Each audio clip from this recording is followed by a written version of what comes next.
This is Imagine Futures with Hidden Karen. If you haven't already, go back and listen to the first episode with Sun Park, where we talked about defining ourselves in writing and building community infrastructures. And today we're diving into everyday rituals and spirituality. We chatted about how historical and patriarchal systems have erased invisible knowledge, from ancient shamans to midwives to women-led communities who build their own autonomy. All that coming up with Imagine Futures.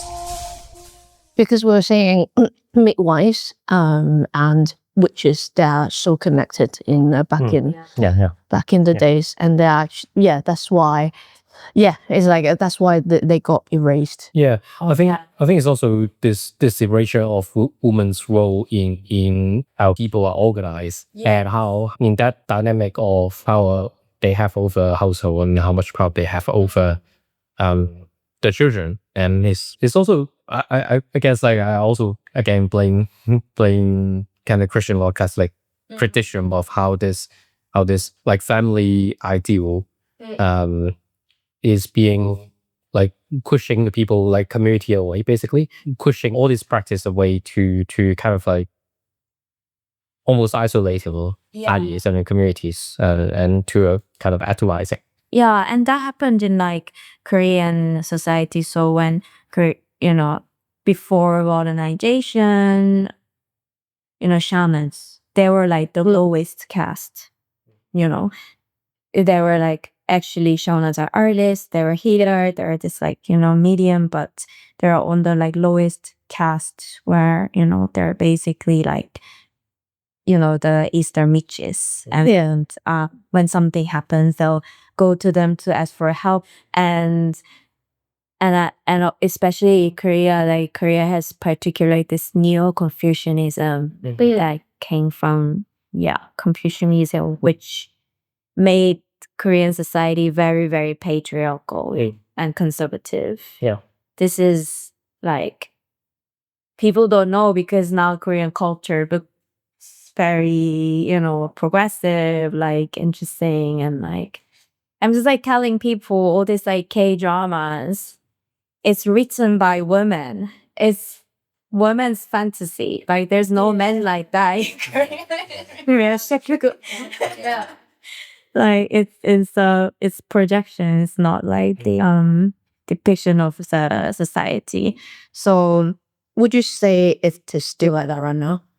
It's a Korean man is a thing. Like it's a term, like derogatory term.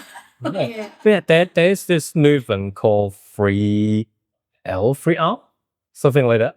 Other like no like no Free on, like something like that. For the But basically kind of in a way, I think it's a boycotting marriages, and I think that's quite a telling thing about like how like socially or culturally like it's such a scary place to be when the woman has to kind of like have a movement of boycotting men, and it's the patriarchal structure is so well, and like you said, like the kind of neo-Confucianism, like Confucianism is like basically like hierarchy as the nature of the country is that makes it so that like the reality is the hierarchy, and then you can't question it because that's questioning reality, and you are stupid if you do so. And I was like, why? It's so frustrating. And it's often political, the reason why here Confucianism became such a strong thing was when like 500 years ago, Joseon Dynasty started. It was like a new country that started as a revolution. So like they somehow overthrew an empire to start this new dynasty, and the previous empire was heavily Buddhist.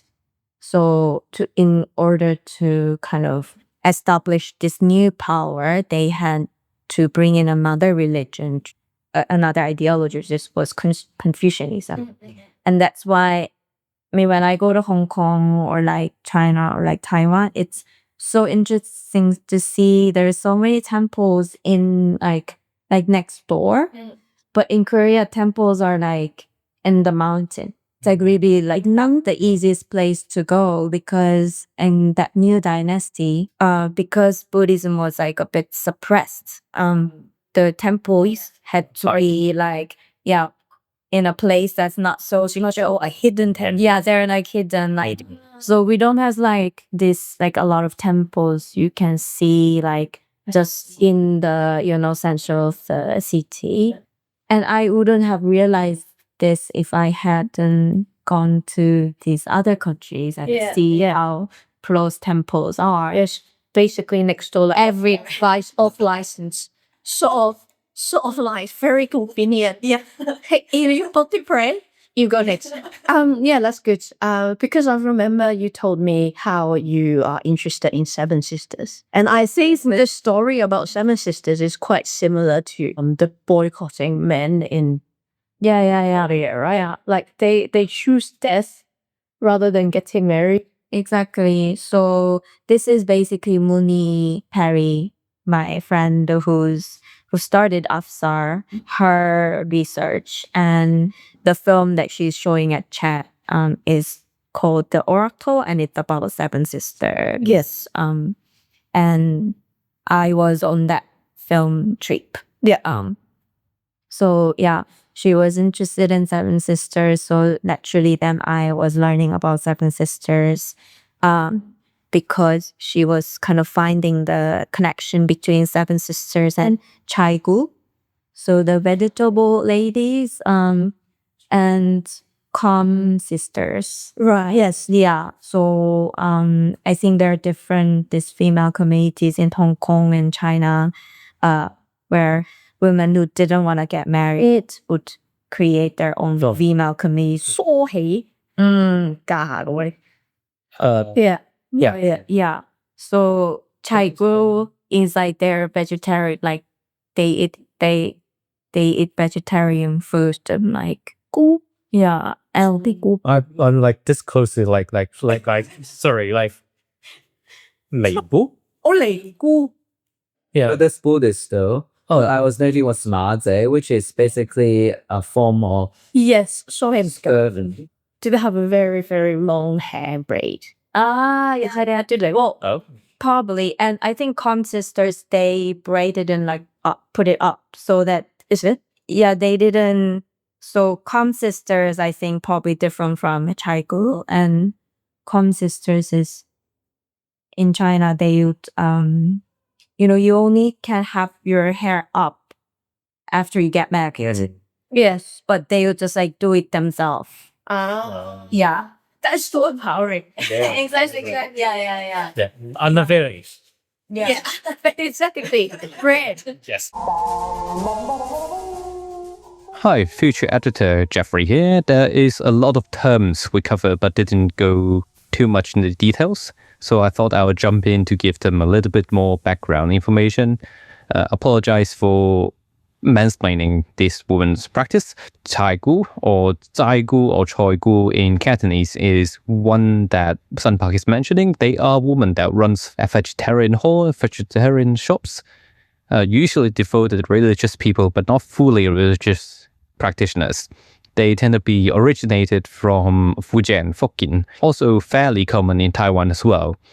And I thought it was Neigu. And they are essentially Buddhist nuns. They typically shave their heads and would likely practice vegetarianism as well, hence the confusion. And Angela mentioned Solhei, which is something that Gupal would practice, which means bound, combed up hair signifying independence. They would be more from Guangdong region and traditionally would live together in Gupal houses, or Gupal as we call it in Cantonese. Sanpa also mentioned a few times that they are called Comb Sister in English. I remember growing up in Hong Kong, people would use Gupal as a derogatory term for girls misbehaving. But honestly, living with your besties and there's no man around sounds lovely as hell. And finally, John behind the camera brought up andthe, which is also Gupal, but specifically the ones that work as the domestic helpers. And hope that clears it up. Back to the show. So I think Mooney struggled to find those traces in Hong Kong, actually. It wasn't like easy to like find, but she found Like traces of Caigu, yeah. But they found, we went to this like Seven Sisters temple in, I remember you were sharing. Yeah. yeah, so it was like a cave temple, really hard to get. But then there were this abandoned building and had like big kitchen spaces, and you're like, oh, this must be like, the local researcher was like, women used to live here, but like kind of secretly. Yes, like people, it wasn't like known to the society because obviously they were kind of creating their sanctuary. So yeah, it wasn't quite obvious because there's no record of like whether this community exists. Or probably they got all like, not written down. Yeah.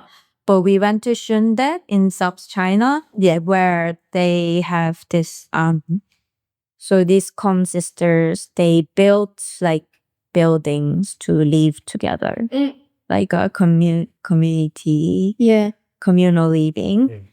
And they worshipped Seven Sisters, and that building now became like a museum, so you can go and learn about the history. So we visited there. So Uni was doing research around how this kind of like worshipping ritual is connected to female communities. How this kind of belief could bring people together. And she's just like, she's just like really interested in like divinity and like deities and like, she just always like try to communicate with them. So It's in the 70s stuff. Yeah. Apparently they're under the sea, right?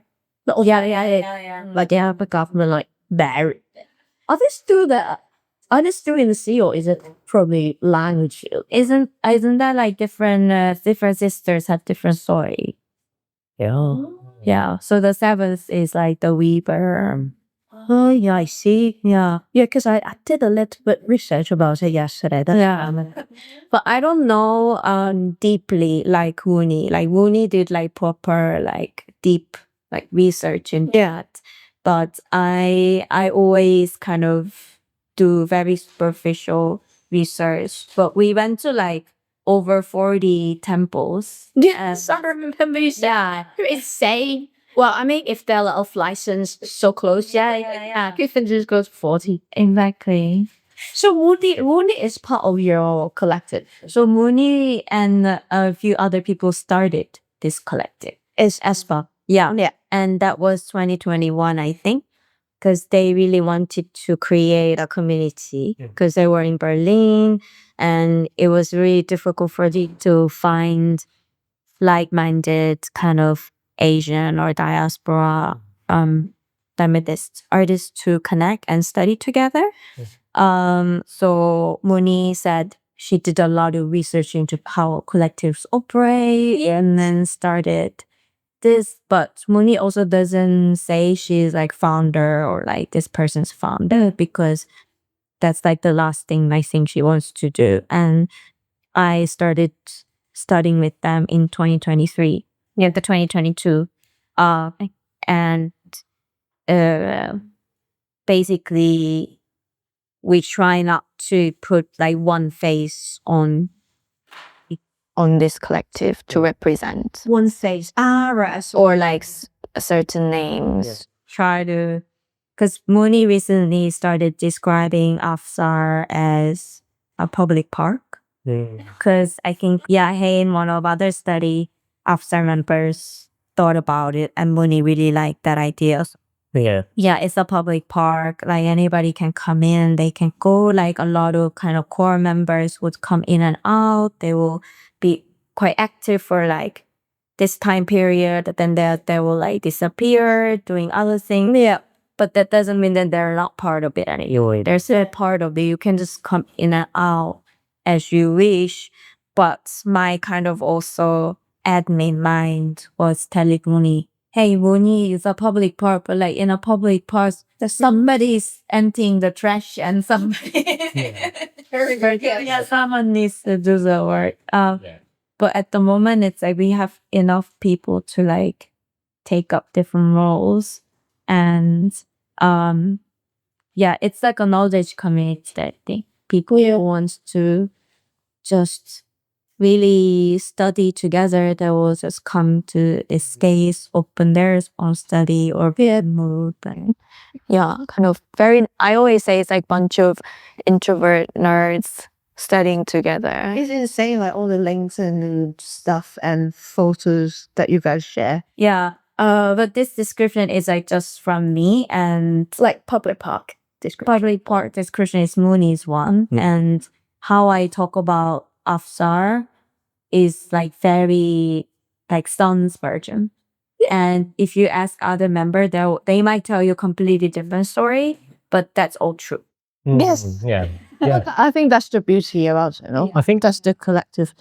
I think kind of makes me kind of look at like how organizing, how community building, or how change making can look. Because like you were mentioning the in Korean history, how this like Buddhist to Confucianism change was like from a revolutionary perspective, and then kind of for obvious reason, I'm now thinking about the formation of America as well, like how this notion of like these men who are like, oh, I was sick of the empire, so I'm gonna like break the empire, I'm gonna start like establish these amendments that's like going to protect us, and we're gonna have a gun law to make sure that if there's a tyrannical government that we can fight back. And that being like used completely different ways, and then how we raise like certain ideal of what that looks like, and we write it down, and then how the world is going to look after we set this up. But also like 300 years later, you don't know how that's going to change, and it's like it's really interesting how we look at kind of our like all these revolutionary, because like I always find it fascinating, like a lot of the anthems in the world are like talking about like revolution and fighting back the bad guys. And it's like, But then what happened? Like what happened after like it's quite arrogant that when men like setting up these countries and they will write down rules and this is the religion and ideologies we're going to follow, and this is going to be the right one is quite insane. So I really like that idea of there's the acceptance of like flexibilities of what this group is for, of like understanding that people will be going, people will be, and the meaning of this path will change. And it's trust. Like you just have to trust the process. I think. But also, maybe just me, like what our like intentional purpose is like not deep. It's just like poison. It's just very shallow. right. Just I just want to have a park, basically. it's just basically like, hey, I want to read this book, but I can't finish it alone. Can we do it together? Or like, I'm just like, oh, I love like tarot reading and it needs space to talk about it. Like, or I just want to talk about this, like, you know, anime. And it's just starting from very like small everyday, because for me, it's also very important. Anime is, I use anime to like talk about all sorts of like philosophical we do. we're asking. Because like we were like talking about, because I didn't really read all this like Western philosophers text properly, so then I just like roughly read about like, you know, Hunter. It's like I was like Full Metal Alchemist is like Full Metal Alchemist has everything. Like I was reading about Hawks, like Leviathan, and I was like, oh my god, this you have to read Full Metal Alchemist in order to understand the idea of the Leviathan. So it's all coming from like very kind of small intention and motivation. This is so beautiful. You mentioned the word like everyday joy, and that's such a lovely. Because I'm constantly trying to remember this. Like, so I heard about this like Southeast Asian like resistance. It might the completely fabricated story. I think I'm just gonna still believe it. So there was a land that was like going to be developed by developer, like gentrification kind of thing. And then as a resistance, farmers like planted rice on that land. And you know how you plant rice and it's irrigated and like the land is completely ruined to build like buildings and stuff. And I always thought that was such a beautiful resistance because you were resisting, but through very productive activity. But also I was like, actually like farmers did what they can do best. Yeah. Which is planting rice. Without really, analyzing anything or thinking about it. Yeah. It's the act of like just doing. Yeah. So, we all like, of course, have to witness and like think about all this like political stuff and like injustice and try to think about how we can change these things. But at the end of the day, I can only do what I can do best. And hopefully that's kind of going to that direction in some way. Yeah. Because like I can't really like go on like hunger strike. I can't really like march for like 3 hours. Like that's not something my body can do. Then what else I can do that I can like also enjoy doing because it needs to be sustainable. And that's just like what I can do. Or we're trying to like start from small and be very shallow, and hopefully that kind of spreads wide enough too. Yeah. You've definitely given another definition to shallow. I know shallow is nice. Shallow is nice. Shallow water is where you catch fish, no? Yeah. Basically, almost with bare hands. Like, sure. And then you catch fish without using food to lure them in. That's also, quite nice. Wow. But yeah, I think it's a very beautiful way to round this up. But is that like, I don't know how you guys like function. Like, you also, where do you start? Where do we start to like what motivates you to do things? I think when we first started, it was looking at kind of our personal practice, and we in a way hit a bottleneck because it's like there's only so much you can do by yourself. And I think that's when we start to think about working together, but also like that working together is built upon we also share a lot of things. We play games together. We love eating food and making food and sharing food, and we like there's a lot of life sharing already happening before we even. That's community. Yeah. Because I'm also like I read Byung-Chul Han's book, like the Ritual of Disappearance. Oh yeah, it's a really good book, and he talks about community without communication, and I always thought that's like such a beautiful community that like, I really love that you guys talking about like games. Oh my god, yes, we talk about games a bit too much. But like we're making it yeah. But that's such a beautiful community that like you can just so deeply connect without saying too much about it, but just like talking about games. Yeah. And I just like, in us. Yeah. Exactly. And it's also because it's such a personal experience, right? Yeah.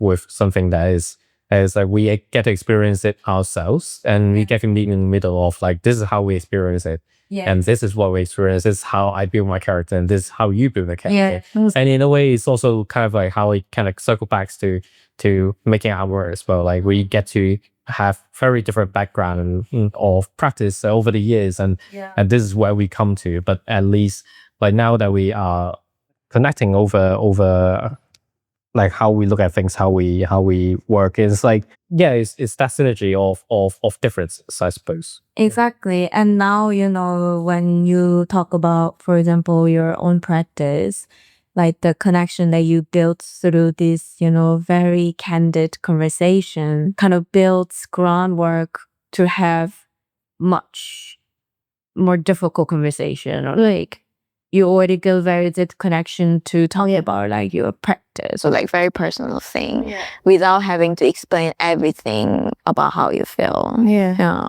I love that there's like we mentioned philosophers, and we mentioned also like you mentioned how like there's no need the Western canon and all that things, because I went on to like a little journey of like I try to read from the Greeks and then to Kant to Hegel and Marx, and like at the end of the day I think is so much that's something you can reference, something is nice to see where things comes from. But I think it's also like so important to know that okay, that's there, and I don't have to know everything about it, because like it's also one person trying to understand like multiple lifetimes of also work. you right? already know. Yeah, so you it's just like needed maybe language to put it in the words. Yeah, exactly. Or visuals or That's why I think I like the word like community without communication. It's like you just know. You just know, and you trust that you know. You trust the universe. Yeah. Okay. One last thing for me to round up this is I can throw this out for you as well. Like,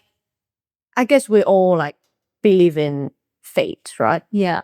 So like if this globe, this troubled globe has a fate that, nothing much that we could do, right? So how do we stay gaming, and how do we stay planting rice, and how do we stay alive? If the globe is too big and too deep question for a shallow person. If the world's fate is like this, that means that not much that could change, right? So how do we be at peace? We hold hands and dance. Yes, we should. Yes, we should hold hands and make circle and dance. Until the fate meet us. Yeah. But I think like the world will eventually end, but before that we will end. Like we'll die. yeah. I can't imagine humanity outlive the world. Yeah, but, we will. Yeah, but I think the mortality question is like you can go really deep, but I think we don't know how much we have, and that's the same with the planet. That's the same with my body and with my community and with my friends.